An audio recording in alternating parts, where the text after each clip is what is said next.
ఈ మాత్రం సౌందర్యానికి ఇంత దాసులు అయిపోయావే, ఇంతకన్నా లోకోత్తరమైన సౌందర్యాన్ని చూస్తే ఇంకేమైపోతావో.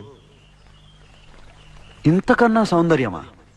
ఉండదు కాక ఉండదు. అరే ఉందనుకో ఏం చేస్తావు అంటున్నాను. అరే అనుకోవడానికి ఆస్కారమే లేదు అంటున్నా. అరే ఒకవేళ ఉంటే ఏం చేస్తావు అంటున్నాను.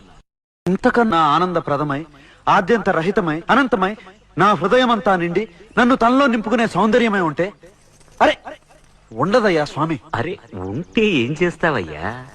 ఆ సౌందర్యానికే దాసోహం అంటాను. అయితేరా చూపిస్తాను. పద చూస్తాను.